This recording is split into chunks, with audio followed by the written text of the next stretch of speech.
हमें बच्चा नहीं हो रहा है, मुझे दूसरी शादी करनी है। इस तरह का तमाम केस हमारे पास आता है।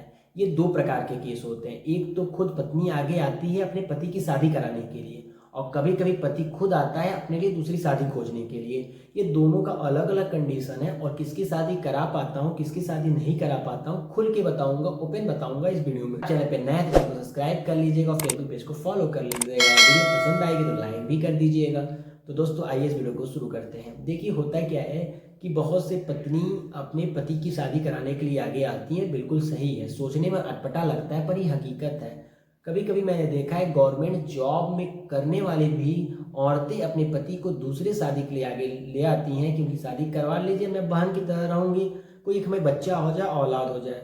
बहुत से लोगों का ये कहना भी होता है आजकल इतनी चीज़ें चल चुकी हैं, आईवीएफ है, पैसा हो तो बच्चे हो जाएंगे। लेकिन कभी कभी कंडीशन में बच्चे नहीं होते हैं, खुद को अपना बच्चा चाहिए तो आगे आते हैं। तो इन लोगों की जो शादियां होती हैं, लड़की खुद आगे आती है तब भी शादी हो जाती है। लेकिन इसमें 2 कंडीशन होते हैं। एक तो आप सोचते हैं बहुत पढ़ा लिखा अच्छे घर की लड़की मिल जाए, तो नहीं मिल पाती है। तो लड़की मिलती कैसे है? लड़की वही कोई बहुत दुखी हो, डिवोर्स हो गया हो, तलाक हो गया हो, और कभी कभी आप उसकी बेटी को एक्सेप्ट कर लेते हैं तो शादी कर सकती है। लेकिन अगर उसकी बेटा है, शादी नहीं करना चाहेंगे, तो बहुत ही मुश्किल से शादी होता है। या तो इस कंडीशन में या तो आपको उल्टा सीधा रिश्ता मिल जाता है या रिलेटिव से मिल सकता है, लेकिन हम लोग नहीं करा पाते हैं। हमारे यहाँ या तो गरीब घर से शादी कर लीजिए, बहुत गरीब है, दहेज नहीं दे पा रही है, कोई और प्रॉब्लम है, पति छोड़ दिया है, दूसरी शादी करनी है, बच्चे तो शादी हो जाएगी। या तो एक बेटी है, आप शादी करने के लिए आगे आते हैं तो हो जाती है। लेकिन अगर आप उसके बेटे को एक्सेप्ट नहीं करना चाहते तो नहीं हो पाती। यानी कुछ ना कुछ आपको स्ट्रगल करना पड़ता है तो आपकी शादी हो जाती है। अब आप सोचेंगे पढ़ी लिखी समझदार मिल जाए तो नहीं हो पाएगी। दूसरा कंडीशन होता है ऐसे लोग भी आगे आते हैं जिसके बच्चे एक्सपायर हो चुके होते हैं, दूसरी शादी करना चाहते हैं।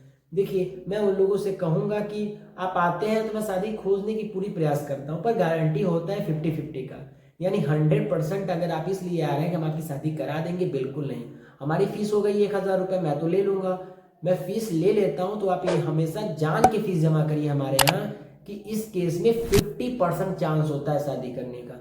40-60 मान लीजिए, 40% होता है, 60% नहीं होता है। पर 50% इसलिए मानता हूँ कि 50% हो जाता है, 50% नहीं होता है, यानी कम चांस होता है। यानी 1000 आपका पूरा का पैरा डूब सकता है। अब आप सोचेंगे कि मेरा 1000 रुपया डूब जाएगा तो मैं क्यों रजिस्ट्रेशन कराऊँ? बिल्कुल मत कराइए, क्योंकि आप अपने केस को सोचिए। दूसरी शादियाँ इतनी जल्दी मिलती नहीं है, और दूसरी औरत आपसे शादी करने के लिए आगे नहीं आएगी। यानी आपका 1000 डूब भी सकता है और आपकी शादी भी हो सकती है। आप उसी शर्त पे एडमिशन रजिस्ट्रेशन कराइए जो आपको लगेगा कि हम 1000 का लॉस कर सकते हैं। मैं एक ऐसा मैरिज ब्यूरो वाला हूँ जो खोल के बता रहा हूँ, 1000 का लॉस हो सकता है।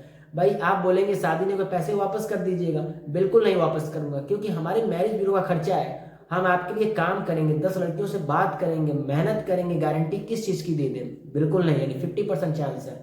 आप भी चाहते हैं अपने लिए रिश्ता खोजना, आपके बच्चे नहीं हो रहे हैं, दूसरी शादी करना चाहते हैं तो कर सकते हैं, लेकिन 50% चांस होता है, 1000 रुपया फीस होती है और आपको रिश्ता मिल जाएगा। लेकिन रिश्ता कैसा मिलेगा मैंने पहले ही बता दिया हो। ऐसा हो सकता है कि उसके बच्चे ना हो, ऐसा हो सकता है कि उसके बच्चे हों, या ऐसा हो सकता है बहुत गरीब हो, तभी आपकी शादी करने के लिए आगे आती है। आप सोचते हैं हाई फाई सोसाइटी से कोई शादी करने के लिए आगे आए तो आपका पैसा डूब जाएगा, आपको रिश्ता नहीं मिलेगा। वीडियो पसंद आए तो लाइक कर दीजिएगा, नहीं पसंद आएगा डिसलाइक कर दीजिएगा, और फिर मिलूंगा नए टॉपिक के साथ। तब तक अपने दोस्त आशुष को इजाज़त दीजिए। धन्यवाद।